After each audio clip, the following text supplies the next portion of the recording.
Hello students, आज का हमारा टॉपिक है एनालिसिस ऑफ इंक्स। तो इससे पहले हम hand writing and question document analysis को समझ चुके हैं कि किस तरीके से हम किसी भी डॉक्यूमेंट को, हैंड रिटन डॉक्यूमेंट हो या फिर आपका कोई कंप्यूटर डॉक्यूमेंट हो, टाइप्ड डॉक्यूमेंट हो, उसको कैसे हम एनालाइज करते हैं। यहाँ पे हम आज जानेंगे कि किस तरीके की इंक्स जो है आपके हैंड रिटन डॉक्यूमेंट में या फिर आपके जो भी कंप्यूटर बेस्ड डेटा है, इंफॉर्मेशन है, उसमें जो इंक्स यूज़ की गई हैं उसको हम एनालाइज कर सकते हैं और उससे हमें क्या इन्फॉर्मेशन मिलती है। फॉरेंसिक साइंस के केसेस को हम किस तरीके से इंक्स को एनालाइज करके सॉल्व कर सकते हैं।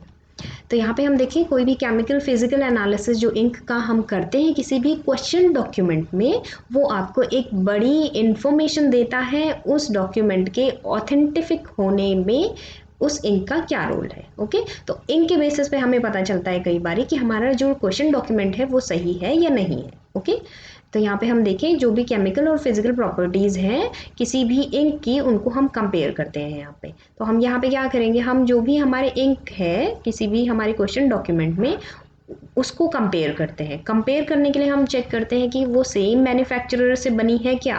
ओके, और दूसरा उसका प्रोडक्शन बैच क्या है ये चेक करते हैं, और तीसरा उसकी पहली डेट जो प्रोड्यूस हुई थी, जिस दिन उस इंक को प्रोड्यूस किया गया, बनाया गया था या फॉर्मुलेट किया गया था, उसकी वो पहली डेट क्या थी। इन तीन चीज़ों को जान के हम किसी भी केमिकल और फिजिकल प्रॉपर्टी को समझ सकते हैं किसी इंक सैंपल की। ओके, तो क्वेश्चन डॉक्यूमेंट एनालिसिस में हमने जाना था कि किस तरीके से एक क्वेश्चन डॉक्यूमेंट होगा, अननोन डॉक्यूमेंट होगा और एक नोन डॉक्यूमेंट होगा, और नोन और अननोन के बीच में आपको कंपेयर करना है। अब यहाँ पे नोन सैंपल और अननोन सैंपल को ले लिया आपने इंक का, तो उसको आपने केमिकल और फिजिकल प्रॉपर्टीज ऑफ इंक के बेसिस पे समझना है। ओके, तो दोनों में एक जैसी इंक इस्तेमाल हो रही है या नहीं हो रही है ये चेकआउट करना है आपने। किन दोनों में, क्वेश्चन डॉक्यूमेंट में और नोन डॉक्यूमेंट में एक जैसी इंक है या अलग अलग इंक है, इसको आइडेंटिफाई करना ही हमारा मेन मोटिव है। और इसी में हम इंक का एनालिसिस करते हैं। और इंक के एनालिसिस में सबसे पहले आएगा मैन्युफैक्चर सेम है या नहीं है, दोनों डॉक्यूमेंट्स में जो इंक यूज़ हुई है उसका सेम प्रोडक्शन बैच है क्या उन इंक्स का, जो दो अलग अलग डॉक्यूमेंट आपके पास है, और जो प्रोडक्शन डेट है उस इंक की, जिस दिन वो बनाई गई है इंक, उसकी डेट सेम है या नहीं है। नेक्स्ट एक आता है आपका डेटिंग टैग्स। डेटिंग टैग्स को भी हमें यहाँ पे डिटेक्ट करना होता है। डेटिंग टैग्स के थ्रू हम जान पाते हैं कि क्या एक्चुअल एयर है प्रोडक्शन का या मैन्युफैक्चरिंग का उस पर्टिकुलर इंक का। डेटिंग टैग क्या होते हैं, कुछ ऐसे यूनिक केमिकल्स होते हैं जो मैन्युफैक्चरर अपनी इंक में डालता है। ओके, तो स्पेसिफिकली हम देखें तो बॉल पॉइंट इंक्स में आपके कई सारे इंक की कंपनियां अपने बॉल पॉइंट इंक्स में ये यूनिक केमिकल्स डालती हैं जो कि डेटिंग केमिकल्स होते हैं, और वो बताते हैं कि कितनी पुरानी ये इंक है, किस दिन ये इंक बनी थी। ओके, तो इस डेटिंग टैग के थ्रू भी हम कई बारी अपने इंक सैंपल्स को पहचान पाते हैं, उन्हें एनालाइज कर पाते हैं। यहाँ पे दूसरा आपका आता है relative age comparison test. Relative age comparison में हम जानते हैं कि जो आपकी इंक यूज़ हुई है जिनमें कि सेम फार्मूला है और सेम तरीके से सेम पेपर पे लिखी गई हैं, उनकी सॉल्युबिलिटी प्रॉपर्टीज़ भी सेम है, तो वो इंक कितनी पुरानी है इसे हम जान लेते हैं। तो कितनी एज है, रिलेटिव एज है क्वेश्चन डॉक्यूमेंट में पाई जाने वाली इंक की, और कितनी रिलेटिव एज है आपके नोन सैंपल की, उसको आइडेंटिफाई करने के लिए हम relative age comparison test perform करते हैं। अब रिलेटिव एज कंपैरिजन टेस्ट हम करते कैसे हैं, इसमें हमें क्या करना है, देखो कंपेयर करना है क्या दर है और क्या मात्रा है आपके जो भी आपने एक्सट्रैक्ट की है उस इंक की। ओके, तो रेट ऑफ एक्सट्रैक्शन क्या है आपके इंक का, या फिर कितनी मात्रा आपकी इंक की प्रेजेंट थी जब आपने उस इंक को एक्सट्रैक्ट किया उस पेपर से। ओके, तो जैसे हमने देखा था इससे पहले, हम क्या करते हैं किसी भी क्वेश्चन डॉक्यूमेंट या नोन सैंपल से हम एक नॉच पेपर का ले लेंगे। तो एक टुकड़ा हमने पेपर का ले लिया, और इस टुकड़े को जब हम लेते हैं तो उस हमने नोन से भी ले लिया और अननोन से भी ले लिया, दोनों से एक एक टुकड़ा ले लिया।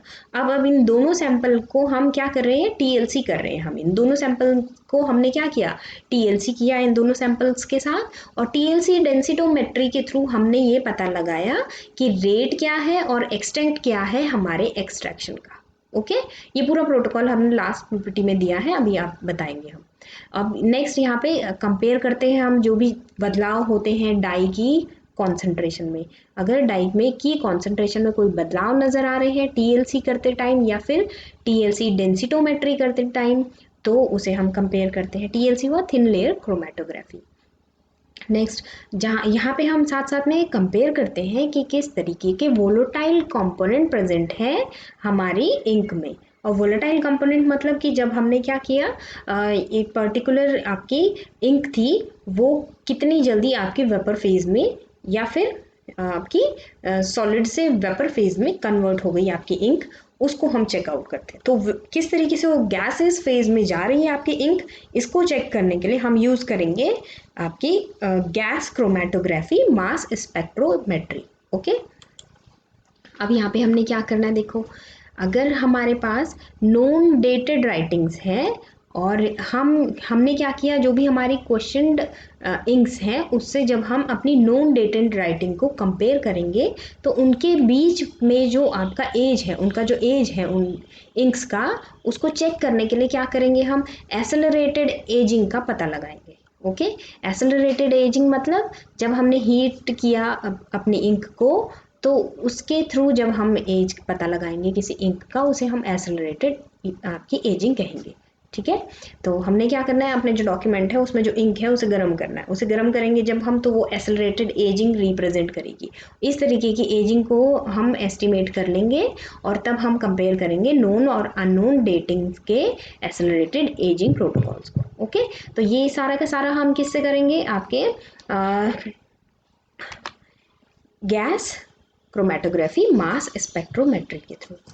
नेक्स्ट यहाँ पे देखिए, हम जो आयरन बेस्ड इंक्स होती हैं उनकी डेटिंग को मेज़र करना आसान होता है, उनकी डेट निकालना ज़्यादा आसान होता है। इसमें हम क्या करते हैं कि कितने आपके आयरन जो आपके आयंस हैं वो माइग्रेट हो रहे हैं पेपर में। ओके, तो उसको हमें आइडेंटिफाई करना होता है, और पेपर में जो माइग्रेशन है आयरन का वो हम आइडेंटिफाई करेंगे स्कैनिंग ऑगर माइक्रोस्कोपी से। ओके, स्कैनिंग ऑगर माइक्रोस्कोपी क्या चीज़ है, देखो इस एक तरीके का क्या है, हमने क्या किया, एलिमेंटल मैप बना लिया। ठीक है ना, हमने क्या किया, स्कैनिंग करी एक तरीके से, ये समझ लो। तो हमारा पेपर जो था, उस पेपर में हमने स्कैनिंग इलेक्ट्रॉन बीम डाली। अब स्कैनिंग इलेक्ट्रॉन बीम डालते ही जो एलिमेंटल मैप्स बने, कितना एलिमेंट यानी कि कितना आयरन प्रेजेंट है इंक में, तो आयरन के जो मैप्स बनेंगे उसके बेसिस पे हम क्या करते हैं, पीक्स बना लेते हैं अपनी स्पेसिफिक। ठीक है, तो ये हम स्पेसिफिक पीक्स, हम ग्राफ में पीक को रिप्रेजेंट करेंगे कि आपके कितने एलिमेंटल मैप्स बने। तो मैप्स आपका एक बना, 2 पीक बने, 3 पीक, कितने पीक्स बने स्कैनिंग करते हुए। ठीक है, उस डॉक्यूमेंट, जो भी आपका रिटन डॉक्यूमेंट है उसकी स्कैनिंग करते हुए इलेक्ट्रॉन बीम से जब आपने उसकी स्कैनिंग करी तो कितने पीक्स बने, उनको हम स्कैनिंग ऑगर माइक्रोस्कोपी के थ्रू चेक करते हैं। ओके, यहाँ पे हम स्पैटियल डिस्ट्रीब्यूशन देख लेते हैं किसी भी एलिमेंट का, कि स्पेस में कितना डिस्ट्रीब्यूट हुआ है आपका एलिमेंट, उसके थ्रू हम डिटरमाइन करते हैं आपके ऑगर पीक्स को। और यहाँ पे आपकी जो भी लेटरल रेजोल्यूशन है वो नज़र आती है कि सैंपल में कितनी क्लियरिटी है। सपोज आपने क्या किया, ओवर राइटिंग करी है, तो उस टाइम पे scanning auger microscopy better function काम करती है। तो माइक्रोस्कोप है एक तरीके से, समझ लो माइक्रोस्कोप में हम क्या कर रहे हैं, इलेक्ट्रॉन बीम डाल रहे हैं, और इलेक्ट्रॉन बीम डालने पे क्या हो रहा है, जो इंक है वो अपने आप को बेटर हाई रेजोल्यूशन में शो कर रही है, और वो high resolution in the form of electron auger peaks नज़र आएंगे हमें। ठीक है, तो यहाँ पे हमें क्लियरली विजुलाइज हो जाता है कि किस तरीके की इंक्स या किस तरीके के एलिमेंट बेस्ड इंक्स यहाँ पे यूज़ हो रही है। तो यहाँ पे डिटेक्शन होगा एलिमेंट्स का, ध्यान में रखेंगे किस तरीके का एलिमेंट है उस इंक में माइक्रोस्कोपी के थ्रू। नेक्स्ट हम देखें major types of writing inks जो हम यूज़ करते हैं, किस तरीके की राइटिंग इंक्स होती हैं। तो इंक्स को समझना यहाँ पे ज़रूरी है। इंक्स आती है आपकी कार्बन इंक, जिसे इंडिया इंक भी कह रहे हैं, देन फाउंटेन पेन की इंक, देन बॉल पॉइंट की ink, then roller ball marker वाली इंक जिसे हम कहते हैं मार्कर पेन की इंक, और जेल पेन की इंक्स। ठीक है, ये सारी आपकी आ जाती हैं मेजर राइटिंग इंक्स के फॉर्म में।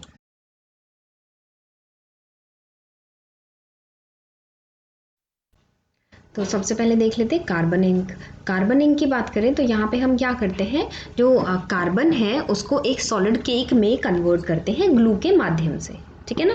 और इसे हम कार्बन इंक कह रहे हैं। अभी हमने क्या किया, हम क्या करते हैं, आपके जो भी आपका कार्बन है उसको हम ग्राइंड कर लेते हैं। ओके, और ये जो ग्राइंडेड मटेरियल है, इसको हम फिर इसको सस्पेंड कर लेंगे किसी भी मीडियम में, किसी माध्यम में, और वो मीडियम होगा आपका वाटर ग्लू मीडियम। ओके, तो हमने क्या किया, वाटर ग्लू मीडियम में अपने कार्बन जो बॉल्स थे उनको ग्राइंड करके पीस के सस्पेंड कर दिया। और अब हमने ये जो बना लिया है अपना सोल्यूशन, इसमें हम पिगमेंटेड डाई भी यूज़ कर सकते हैं, कोई भी पिगमेंट डाल सकते हैं हम इसमें, ताकि उसका कलर जो है आपके इंक का कलर बेटर हो जाए। जैसे लाल, हरा, नीला, पीला, ऐसे कोई भी डालना है अपने पिगमेंट, तो जो आपकी डाई है वो आपका कलर दे देगी इंक के फॉर्म में। तो यहाँ पे हमने जब भी इस तरीके के कंपोनेंट बनाते हैं तो उसमें हम यूज़ करते हैं मोस्टली आपके दिस वन ग्लू मटेरियल। तो हमें ग्लू मटेरियल कुछ ना कुछ इसमें चाहिए होता है। उसके अलावा हम इसमें यूज़ करते हैं, जैसे ग्लू के फॉर्म में हम अभी जो मॉडर्न इंक में यूज़ करते हैं वो है शेलैक और बोरेक्स। तो एनिमल ग्लू की जगह हम यहाँ पे शेलैक या बोरेक्स को भी यूज़ कर सकते हैं। ओके, आपकी कार्बन इंक बनाने के लिए। उसके अलावा वेटिंग एजेंट के फॉर्म में भी आपका जो शेलैक है वो यूज़ किया जाता है या बोरेक्स यूज़ किया जाता है। ठीक है, और ये वेटिंग एजेंट हेल्प करता है ग्लू के फॉर्म में, ये हेल्प करता है आपके मिक्सिंग बेटर हो जाती है कार्बन की शेलैक के साथ। ठीक है ना, कार्बन शेलैक में आसानी से घुल जाए, इसके लिए हम यूज़ कर रहे हैं क्या, बोरेक्स को। यहाँ पे नेक्स्ट है आपका जो कार्बन इंक है वो इंसॉल्युबल होती है वाटर में और स्टेबल होती है बहुत ज़्यादा, लेकिन ये कभी भी आपके डिकम्पोज नहीं होती है, ख़राब नहीं होती है लाइट, एयर, हीट, मॉइस्चर या माइक्रोब्स के इफेक्ट से।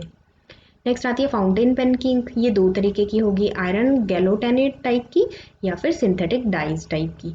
अब आयरन गैलोटेनेट पहले यूज़ की जाती थी, अभी यूज़ नहीं की जाती है, लेकिन मॉडर्न इंक जो है वो सिंथेटिक ब्लू डाई से बनती है, जिसे जब भी हम इस सिंथेटिक ब्लू डाई को पेपर में लिखते हैं तो पेपर में लिखते ही ये क्या होती है, आपकी ऑक्सीडेशन के इफेक्ट के कारण काली पड़ जाती है।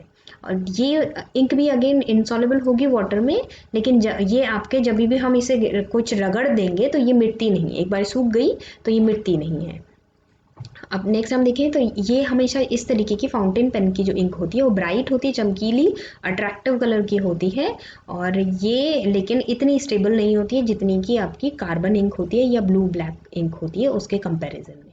तो फाउंटेन पेन की इंक कम स्टेबल होती है इन कंपैरिजन ऑफ आपकी कार्बन इंक।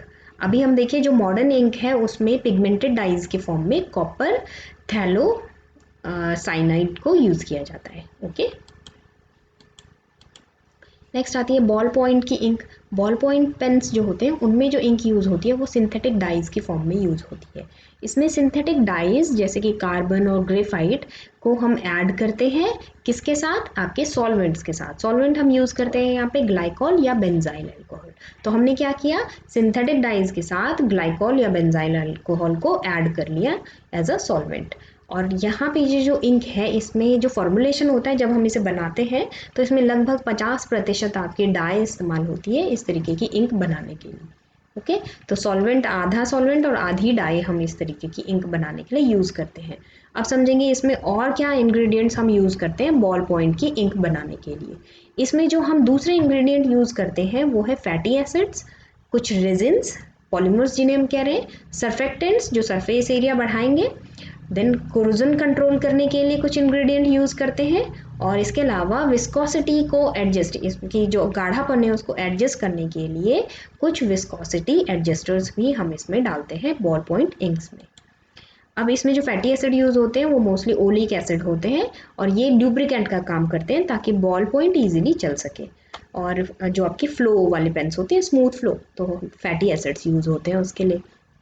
नेक्स्ट है मॉडर्न बॉल पॉइंट इंक्स जो होंगी उसमें ग्लाइकॉल बेस्ड इंक्स यूज़ होती हैं, और ये कॉमनली इनमें जो आपका सॉल्वेंट यूज़ होता है वो है इथाइलिन ग्लाइकॉल या फिर ग्लाइकॉल के डेरिवेटिव्स। ओके, नेक्स्ट है चिलेटेड डाइज हम यहाँ पे इस्तेमाल करते हैं, और चिलेटेड डाइज हमेशा स्टेबल रहती है लाइट की प्रेजेंस में भी, ऐसा नहीं कि इसमें लाइट पड़े तो ये उड़ जाए डाइज, इस तरीके की नहीं होती है।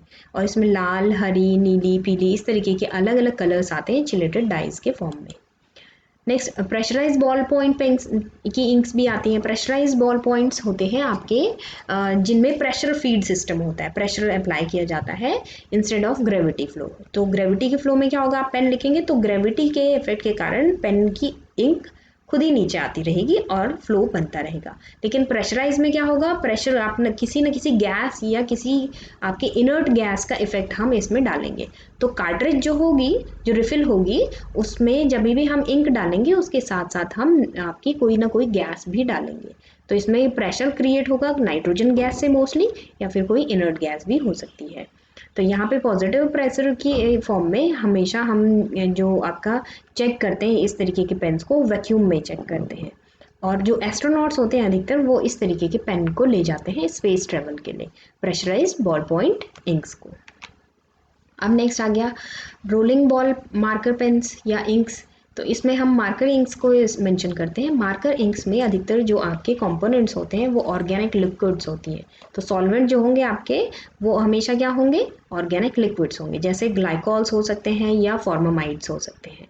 और ये क्या करते हैं, रिड्यूस कर देते हैं बॉल पॉइंट्स को, ड्राई ना हो ताकि, ठीक है। तो इसमें क्या होगा, जो मार्कर पेन्स होते हैं वो हमेशा आप देखोगे गीले रहते हैं। क्यों? क्योंकि उसमें हम ऑर्गेनिक लिक्विड्स यूज़ करते हैं जैसे ग्लाइकॉल्स या फॉर्मामाइड, जिससे कि वो सूखते नहीं हैं। ओके, तो ड्राइनेस ना आए उसमें, इसके लिए हम ऑर्गेनिक लिक्विड्स यूज़ कर रहे हैं। और ये इसमें जो भी आपकी डाइज यूज़ होती है इस तरीके की इंक में, वो वाटर सॉल्युबल होंगी या फिर एसिड डाई सॉल्ट्स में सॉल्युबल होंगी। ओके, नेक्स्ट है यहाँ पे जो फास्टनेस होगी, जो पानी आप देखोगे कई बार क्या होता है कि पानी पड़ते ही आपके मार्कर उड़ जाता है, बह जाता है। तो वाटर फास्टनेस इसमें पुअर होती है अधिकतर मार्कर पेन्स में। लेकिन जो मार्कर पेन्स एफिनिटी रखते हैं सेल्यूलोज फाइबर्स के साथ, उसमें high degree of water fastness पाई जाती है। तो कहीं आपने मार्कर पेन्स देखे होंगे जो पानी पड़ने पे उड़ते नहीं है या बहते नहीं है। तो जिनको हम लैब में आपके जो भी आपके ग्लासवेयर्स है उसको मार्क करने के लिए इस्तेमाल करते हैं मार्कर पेन्स, वो हाई एफिनिटी वाले मार्कर इंक उसमें होती है। ओके, अब देखेंगे हम हाई एफिनिटी मार्कर इंक्स के लिए हम क्या करेंगे, फाइबर टिप्स इंक यूज़ करेंगे, जिससे कि फाइबर के साथ या फिर किसी भी मटेरियल के साथ उस इंक की जो रेजिस्टेंस है वो बनी रहे, ठीक है, और वाटर के फ्लो से वो बह ना जाए। तो इसके लिए हम क्या करेंगे, वाटर या ज़ाइलिन बेस्ड डाई यूज़ करेंगे। ओके, तो जो मार्कर पेन्स आप लैब में यूज़ करते हैं अपने जो ग्लासवेयर है उन्हें मार्क करने के लिए, वो ज़ाइलिन और वाटर बेस्ड होती है, ठीक है।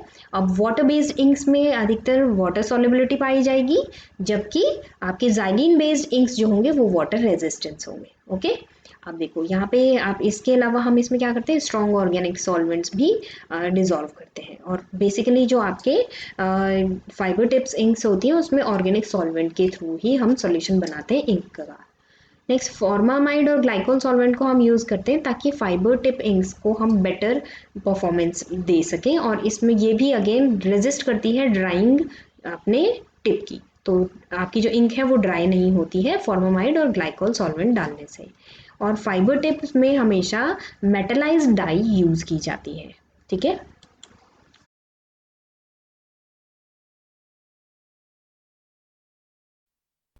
नेक्स्ट है जेल पेन की इंक्स। जेल पेन की इंक्स हमेशा कंप्लीटली इनसॉल्युबल कलर्ड पिगमेंट इसमें होते हैं ऑर्गेनिक डाइज के कंपैरिजन में। ओके, इसमें क्या होंगे, इनसॉल्युबल कलर पिगमेंट्स होंगे, ऑर्गेनिक डाइज नहीं होती हैं। और इसी वजह से ये क्या होती है, आपके इनसॉल्युबल होती हैं। देखो लिखने में हमेशा क्या होगा, ये जब भी हम इनसे लिखेंगे इस तरीके के जेल पेन से, तो वो दिखाई देंगे आपके, हमेशा उसकी राइटिंग जो है वो दिखाई देगी बॉल पॉइंट पेन जैसी ही लगभग। और इसलिए यहाँ पे ये इंसॉल्युबल है क्योंकि वाटर में भी और ऑर्गेनिक सॉल्वेंट में भी नहीं घुल पा रही है। तो इसलिए हम इसको डिटेक्ट कर पाना थोड़ा टफ होता है, ट्रेडिशनल मेथड से हम इसे डिटेक्ट नहीं कर पाते हैं ईजिली। लेकिन न्यू कंपैरेटिव मेथड्स को हम देखें, स्पेक्ट्रोफोटोमेट्रिक एनालिसिस को, तो उसमें हम इसे फिर भी डिटेक्ट कर पाते हैं। क्योंकि हमें कभी भी जब भी एनालिसिस करना होता है, स्पेक्ट्रोफोटोमेट्रिक एनालिसिस करना होता है, तो आपने देखा होगा हम सॉल्यूट को किसी न किसी सॉल्वेंट में ऐड करते हैं। तो ये तो किसी भी चीज़ में सॉल्युबल नहीं हो रही है, तो जब ये सॉल्वेंट में ऐड ही नहीं हो पा रही है, घुल ही नहीं पा रही है, तो इसे डिटेक्ट करना इसलिए टफ होता है। ओके, यहाँ पे देखिए हम इंक कंपैरिजन्स की बात करें या आइडेंटिफिकेशन ऑफ इंक की बात करें तो हमें क्या करना है, दो जो हमारे दो डॉक्यूमेंट हैं उन दो डॉक्यूमेंट में हमें आइडेंटिफाई करना है, कंपेयर करना है दोनों डॉक्यूमेंट की इंक्स में क्या सिमिलैरिटीज़ हैं और क्या डिफरेंसेस हैं। जो आपके डॉक्यूमेंट है उसमें कोई नई एंट्री तो नहीं ऐड हुई है नए पेन से लिखी हुई, ठीक। दूसरा, हमें जो दो पेन की इंक्स थी दो डॉक्यूमेंट में वो सेम है या नहीं है ये जांचना है। दूसरा, उन दोनों के फॉर्मूले और उन दोनों के बैच नंबर सेम है या नहीं है ये भी जांचना है, ठीक है ना। इंक के फॉर्मूले और इंक के बैच सेम है या नहीं है ये भी जांचना है। तीसरा, हमें कोई भी बैक डेट एंट्रीज तो नहीं हो गई ये भी जांचना है। बैक डेट एंट्रीज मतलब कि डॉक्यूमेंट जो 1 महीने पहले लिखा गया था उसमें कोई नया एडिशन तो नहीं हो गया, कोई नई तरीके से नए वर्जन तो ऐड नहीं हो गया है, या फिर कोई डॉक्यूमेंट एट प्रेजेंट किया जा रहा है कि ये आज का लिखा है वो पुराना हो, या फिर कोई आपका जो एट प्रेजेंट आपको डेटा मिला है वो ऐसा हो कि अभी अभी लिखा गया है ये बताया जा रहा है कि वो पुराना है। ओके, तो इस तरीके से कई सारी क्वेरीज को हम सॉल्व आउट कर सकते हैं अपने इंक्स को कंपेयर करके क्वेश्चन डॉक्यूमेंट्स में। नेक्स्ट हम देखें यहाँ पे कुछ नॉन डिस्ट्रक्टिव आइडेंटिफिकेशन मेथड्स हम यूज़ करते हैं जिसमें कि हम टाइप ऑफ इंक और क्या ब्रांड है इंक का वो पता लगा लेते हैं किसी भी क्वेश्चन डॉक्यूमेंट में। तो इसके लिए हमें क्या करना है, जैसे सबसे पहले हमें माइक्रोस्कोपिक एनालिसिस कर लेना है, ठीक है ना। माइक्रोस्कोपिक एग्जामिनेशन करेंगे जो भी रिटन डॉक्यूमेंट है उसका। तो माइक्रोस्कोपिक एनालिसिस में क्या होगा, जो भी पेन्स के मार्क्स हैं वो आपको इलेबोरेटेड वर्जन में बड़े बड़े हाई रेजोल्यूशन के साथ दिखाई देंगे। तो इसमें आप इजीली डिटेक्ट कर सकते हैं कि सेम राइटिंग पैटर्न है, सेम कलर ऑफ इंक है या नहीं है। दूसरा, इंफ्रारेड रिफ्लेक्टेंस यूज़ कर लेनी है। इंफ्रारेड जब आप उसमें डालेंगे राइटिंग में तो वो जो आपका कंपोनेंट है रिटन डॉक्यूमेंट है वो ल्यूमिनेसेंस शो करेगा या फिर रिफ्लेक्टेंस शो करेगा, उसके बेसिस पे हम हमारी इंक को डिटेक्ट कर सकते हैं। तो इंक ने कितना किसी आपकी लाइट को एब्जॉर्ब किया और उस लाइट को कितना रिफ्लेक्ट किया इसके बेसिस पे हम स्पेक्ट्रोफोटोमेट्रिक एनालिसिस में जो आपका एब्जॉर्बेंस और इमिटेंस का फॉर्मूला है उसको लगा के आप इस माइक्रोस्कोपिक एनालिसिस के through concentration of the ink को आप आइडेंटिफाई कर लेंगे। ओके, नेक्स्ट हम यहाँ पे व्यू कर सकते हैं जो भी इंक है आपकी वो लॉन्ग वेव या शॉर्ट वेव अल्ट्रावायलेट लाइट के प्रेजेंस में किस तरीके से फ्लोरेसेंस शो कर रही है। ओके, किस तरीके से लाइट को रिपेल या एब्जॉर्ब कर रही है ये चेकआउट कर सकते हैं उसमें एक पर्टिकुलर वेवलेंथ ऑफ लाइट डाल के, ठीक है। इन तीनों मेथड्स के थ्रू आपने माइक्रोस्कोपिक एवोल्यूशन कर लिया या फिर आपने ल्यूमिनेसेंट आपका इंफ्रारेड ल्यूमिनेसेंस चेक कर लिया या फिर यूवी लाइट के थ्रू आपने फ्लोरेसेंस चेक कर लिया। इन सारे मेथड्स को एनालाइज करने के बाद जब आप इंक को एनालाइज करते हैं तो उसके अलावा अभी तो हमने विजुअल अपीयरेंस देखा इंक का, लेकिन इसके अलावा हम केमिकल एनालिसिस भी करते हैं और केमिकल एनालिसिस के लिए हम सेम फार्मूला की जो इंक है उसको कंपेयर कर लेते हैं। ओके, अब कंपेयर करना या आइडेंटिफिकेशन करना किसी भी इंक को टीएलसी के माध्यम से हम कैसे करेंगे, तो टीएलसी के माध्यम से हम क्या करेंगे, इसमें हम डाइज जो हैं होंगी हमारे सैंपल में उसको सेपरेट करेंगे। ओके, सेपरेट किस में करेंगे, किसी भी इनविजिबल ऑर्गेनिक कंपोनेंट जो भी उस इंक में है उसके थ्रू हम उसे सेपरेट कर लेंगे, ठीक है। तो इंक में जो ऑर्गेनिक कंपोनेंट है उनको हमने सेपरेट कर लिया। तो एक ऑर्गेनिक कंपोनेंट है तो एक सेपरेशन का पीक दिखाई देगा टीएलसी में, दो हैं तो दो दिखाई देंगे। इस तरीके से हम सेपरेशन कर लेंगे किसी भी ऑर्गेनिक कंपोनेंट की अपनी इंक से। नेक्स्ट हम इसमें क्या करेंगे, जो भी हमारा कंपोजिशन है इंक का वो डिटरमाइन कर सकते हैं, ठीक है, और उसे कंपेयर भी कर सकते हैं कि किस तरीके से आरएफ वैल्यू आई है, क्या क्या अलग अलग केमिकल्स इसमें से आपने आइसोलेट किए हैं टीएलसी के थ्रू, थिन लेयर क्रोमेटोग्राफी के थ्रू, ठीक। नेक्स्ट हम क्या कर लेते हैं, यहाँ पे आपकी जो भी रिलेटिव कॉन्सेंट्रेशन है किसी भी डाई की जो इंक में प्रेजेंट थी उसको भी आइडेंटिफाई कर लेंगे, ठीक है ना। और इसको आइडेंटिफाई करने के लिए हम टीएलसी करने के बाद स्कैनिंग डेंसिटोमेट्रिक टेस्ट करते हैं जिससे हम डेंसिटी ऑफ द कंपोनेंट या डेंसिटी ऑफ द केमिकल पता लगा लेते हैं। ओके, नेक्स्ट ये जो मेथड है आपका टीएलसी डेंसिटोमेट्रिक मेथड, ये बहुत जल्दी हो जाता है, रिलायबल मेथड है और इसमें खर्चा भी कम आता है। नेक्स्ट कंपैरिजन की बात करें इंक की या आइडेंटिफिकेशन की, तो उसमें कुछ और मेथड्स भी हम यूज़ कर लेते हैं, जैसे कि गैस क्रोमेटोग्राफी के थ्रू कर सकते हैं, या फिर आपकी gas chromatography mass spectroscopy technique भी हम इसमें यूज़ कर सकते हैं। और मास स्पेक्ट्रोस्कोपी टेक्निक के थ्रू हम कॉन्सेंट्रेशन ऑफ द डाई भी निकाल सकते हैं। ओके तो हम यहाँ पे डिटेक्ट कर लेंगे पहले कि किस तरीके के वॉलेटाइल ऑर्गेनिक कंपोनेंट इंक में प्रेजेंट है, दूसरा कितना मास या कितनी amount of the volatile organic component किसी इंक में प्रेजेंट है। ओके तो अगर दोनों क्वेश्चन डॉक्यूमेंट और अननोन डॉक्यूमेंट में एक जैसी इंक यूज हुई है तो दोनों के आपके मास और जो भी आपके वोलेटाइल इंग्रेडिएंट्स हैं वो एक जैसे आएंगे। ठीक है, ये मेथड भी अगेन आपका गैस क्रोमेटोग्राफी टेक्निक आपकी बहुत ही ज़्यादा प्रिसाइज्ड होती है, लेकिन इसमें खर्चा थोड़ा बढ़ जाता है in comparison of TLC. Next हम देखें हाई परफॉर्मेंस लिक्विड क्रोमेटोग्राफी, ये भी यूज़ होती है, इसमें इसके थ्रू भी हम वोलेटाइल कंपोनेंट्स और mass of the volatile component निकाल सकते हैं। नेक्स्ट आपका जो भी वोलेटाइल और नॉन वोलेटाइल कंपोनेंट किसी भी इंक में प्रेजेंट है उसको हम डिटेक्ट कर सकते हैं एचपीएलसी के थ्रू। नेक्स्ट आता है इलेक्ट्रॉन माइक्रोस्कोपी, जिसके थ्रू हम कार्बन जो आपका ग्रेफाइट में प्रेजेंट है उसकी मात्रा पर पता लगा लेंगे कार्बन इंक्स में। ओके और ये हमेशा आपके इलेक्ट्रॉन माइक्रोस्कोपी आपके जो भी आपका सैंपल है उसको स्पॉइल नहीं करती है। ओके नेक्स्ट हो गया आपका इक्विपमेंट और मटेरियल क्या यूज़ होते हैं और सॉल्वेंट्स क्या यूज़ होते हैं आपकी इंक एनालिसिस में। ओके तो हम यहाँ पे HPTLC की प्लेट्स यूज़ कर लेते हैं, जिसमें हम सिलिका जेल बिना फ्लोरोसेंट इंडिकेटर के यूज़ करेंगे। तो सिलिका जेल हमने क्या किया, आपकी इस तरीके से प्लेट्स होती हैं, आपकी ये प्लेट्स हैं आपकी जिसे हम कह रहे हैं क्या, टीएलसी प्लेट्स। इस टीएलसी प्लेट पे हम क्या कर लेते हैं, सिलिका जेल का स्लरी डाल देते हैं और उसे स्प्रेड कर देंगे। अब ये जो सिलिका जेल वाली स्लरी की प्लेट है इसे हम एक्टिवेट करते हैं, या फिर सिंपली हम बात करें कि इस प्लेट में जो हमने लिक्विड स्लरी डाली है अब हम इस प्लेट को सुखाएंगे। सुखाने को हम यहाँ पे एक्टिवेशन कह रहे हैं। एक्टिवेशन होगा आपका 100 डिग्री सेंटीग्रेड पे 15 मिनट के लिए, और इसके लिए हम यूज़ करेंगे अवन। ओके तो हमने यहाँ पे अवन में इसे क्या कर लिया, सुखा दिया, और जिसे एक्टिवेशन कह रहे हैं हम। अब हमने इस HPTLC प्लेट को क्या करना है, TLC स्कैनिंग डेंसिटोमीटर भी चाहिए हमें, एक TLC स्कैनिंग डेंसिटोमीटर भी हमें इसमें इक्विपमेंट चाहिए होगा।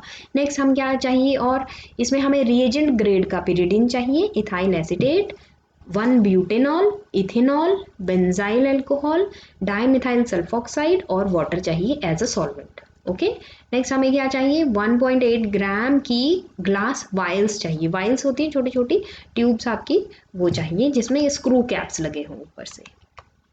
नेक्स्ट है 10 माइक्रोलीटर या 4 माइक्रोलीटर के डिस्पोजेबल माइक्रोपिपेट्स चाहिए। ओके नेक्स्ट और क्या चाहिए, TLC की ग्लास चाहिए हमें, थिन लेयर क्रोमेटोग्राफी के ग्लास डेवलपिंग चैम्बर्स चाहिए। ठीक है तो हमने जब TLC की प्लेट बना ली तो अब हम इसे एक डेवलपिंग चैम्बर में रखते हैं ताकि क्रोमेटोग्राफी हो सके। ओके अब ये इसके लिए हमें जो TLC के ग्लास चैम्बर साइज है 10 सेंटीमीटर 20 सेंटीमीटर, इतना स्टैंडर्ड साइज के बेसिस पे ये आते हैं। नेक्स्ट है यहाँ पे हमें चाहिए सिरिंज, सिरिंज के निडल चाहिए। ओके तो ये आपका सिरिंज, इस तरीके से सिरिंज जिसमें प्लंजर लगा हो, और सिरिंज की आपको निडल भी चाहिए, इसके ऊपर जो निडल्स होती हैं दीज, ये निडल्स भी चाहिए। ठीक है तो ये आपको चाहिए। अब देखो क्या चाहिए, और 10 माइक्रोलीटर और 20 माइक्रोलीटर के ऑटोमेटिक पिपेट्स भी चाहिए आपको। पिपेट्स आपके लैब में प्रेजेंट रहते हैं। ठीक है ऑटोमेटिक पिपेट्स आपको चाहिए 10 माइक्रोलीटर और 20 माइक्रोलीटर की।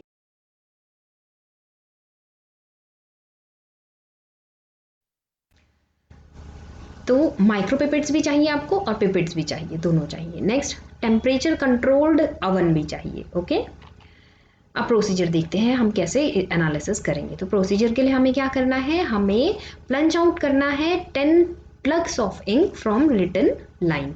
जो भी लिखा हुआ है, जो भी आपके पास रिटन डॉक्यूमेंट है, रिटन डॉक्यूमेंट में से आप ये जो आपका सिरिंज निडल है, सिरिंज निडल, इससे आप क्या कर लेंगे, प्लंज कर लेंगे, खींच लेंगे। क्या ले लेंगे, आपको कुछ सेक्शंस पंच के फॉर्म में पंच आउट कर लेने। तो आपने यूं इसे रखा और इससे पंच कर लिए छोटे छोटे पीसेस।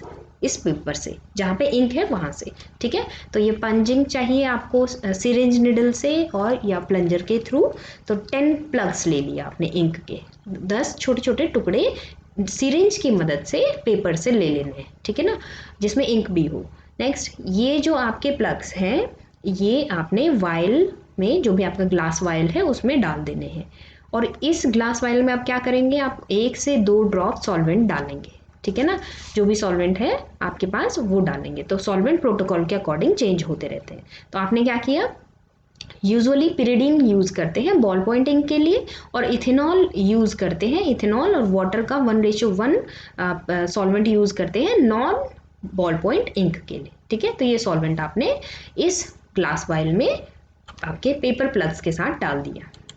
नेक्स्ट, अब क्या किया आपने, इसमें जो आपके सॉल्वेंट है उसमें इंक को घुलने दिया, ठीक है ना। 15 मिनट के लिए आपने ग्लास वायल में जो आपने इंक डाली थी उसको आपने जो इंक के प्लग्स डाले थे और जो सॉल्वेंट डाला था उसे आपने घुलने दिया।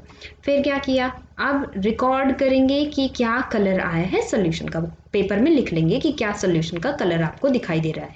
नेक्स्ट, यहाँ पे अब जो भी इंक है आपका, जो कलर आया है इंक का, उसको टीएलसी प्लेट जो आपने बनाई थी, एक्टिवेटेड टीएलसी प्लेट, उसमें आप स्पॉट एक इंक का लगा लेंगे। तो आपने ये टीएलसी प्लेट बनाया, तो यहाँ पे आपने क्या कर लिया, एक स्पॉट आपने उस टीएलसी प्लेट में अपनी जो इंक निकली है उस वायल में कलर, उसका एक स्पॉट रख दिया। ओके, अब ये कैसे रखेंगे, ये आप रखेंगे 10 माइक्रोलीटर की माइक्रोपिपेट की हेल्प से, ठीक है। नेक्स्ट, आप इस स्पॉट को ड्राई होने देंगे कुछ देर के लिए, और जो आपकी स्पॉटिंग है उसके बीच में गैप होना चाहिए, ठीक है ना। अगर अलग अलग आपने क्वेश्चन डॉक्यूमेंट का सैंपल भी एक ही टीएलसी प्लेट में रन करवा रहे हो और नोन डॉक्यूमेंट का सैंपल भी एक ही प्लेट में रन करवा रहे हो, दोनों सैंपल, तो स्पॉटिंग के बीच में गैप होना चाहिए, ठीक है। नेक्स्ट, रिपीट करना है जो भी इंक के सैंपल है उसमें दोबारा से आप एक और बारी इंक रखेंगे, ठीक है ना, एक और बारी इंक आप उसमें इंक का डॉट या स्पॉट बनाएंगे। अब क्या करना है, आपने जो भी टीएलसी प्लेट है जिसमें आपने स्पॉट किए थे अपने इंक्स, वो ओवन में रख दिया 10 मिनट के लिए 80 डिग्री टेम्परेचर पे। फिर जो आपकी टीएलसी प्लेट है उसे ठंडा होने देंगे रूम टेम्परेचर पे, और फिर क्या करना है, आपने उसे डेवलपिंग चैम्बर में डालना है टीएलसी प्लेट को। डेवलपिंग चैम्बर में आप पहले से ही भर के रखेंगे क्या, अपना सॉल्वेंट सिस्टम में यहाँ पे आप इथाइल एसीटेट, इथेनॉल और वाटर का 70:35:30 का वॉल्यूम यूज़ करेंगे। तो सपोज आपने क्या किया, 70 ml इथाइल एसीटेट लिया, तो 35 ml इथेनॉल लेंगे और 30 ml आप वाटर ले लेंगे। तो ये सॉल्वेंट सिस्टम बन गया जो आप डेवलपिंग चैम्बर में डालेंगे, और फिर इस डेवलपिंग चैम्बर में आप अपनी टीएलसी प्लेट को रख देंगे। नेक्स्ट, आप इस अपनी डेवलपिंग चैम्बर में अपनी टीएलसी प्लेट को डेवलप होने के लिए 15 मिनट के लिए छोड़ देंगे, ठीक है। फिर ड्राई करेंगे, जो भी आपकी प्लेट है उसे बाहर निकालेंगे, उसे ड्राई करेंगे ओवन में 15 मिनट के लिए 80 डिग्री टेम्परेचर पे एक और बार। फिर आप जो आपकी टीएलसी प्लेट है उसे विजुअलाइज करेंगे अंडर यूवी लाइट, और उससे डिटरमाइन करेंगे कि किस तरीके की आपकी फ्लोरेसेंट कंपोनेंट इसमें प्रेजेंट है, ठीक है ना। तो जब आप उसमें यूवी लाइट डालेंगे तो उसमें अब आप क्या करेंगे, जो भी आपका एब्जॉर्बेंस है आपकी लाइट की, उसके बेसिस पे आप कॉन्सेंट्रेशन ऑफ द इंक या कॉन्सेंट्रेशन ऑफ द वोलेटाइल और non volatile samples in the ink पता लगा लेंगे, ठीक है। अब जो आपने क्या किया, इस प्लेट को स्कैन किया, स्कैन कर लेंगे उस प्लेट को, टीएलसी डेंसिटोमीटर में रख लेंगे उस प्लेट को एज सच। तो वहाँ पे आप उसे उस प्लेट को स्कैन करने के लिए 585 नैनोमीटर की आप क्या करेंगे, वेवलेंथ यूज़ करेंगे, ठीक है ना, क्योंकि ब्लू और ब्लैक कलर की इंक के लिए आप 585 नैनोमीटर की वेवलेंथ यूज़ करते हैं। तो अब आप यहाँ पे स्कैन कर लेंगे इस अपनी प्लेट को, टीएलसी प्लेट को, स्कैनिंग टीएलसी डेंसिटोमीटर में, और यहाँ पे आप अपने डाई की कॉन्सेंट्रेशन पता लगा लेंगे इस मेथड के थ्रू, ठीक है ना।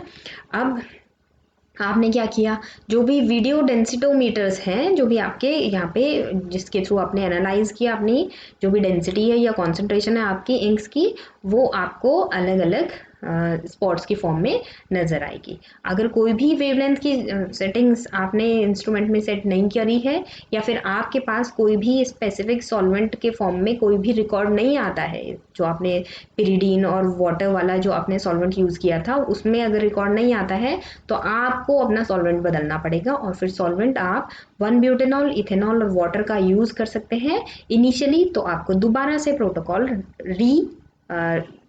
आपने इंट्रोड्यूस करना पड़ेगा। तो दोबारा से प्रोटोकॉल रिपीट होगा with solvent 50-10-15 of one butanol, ethanol and water.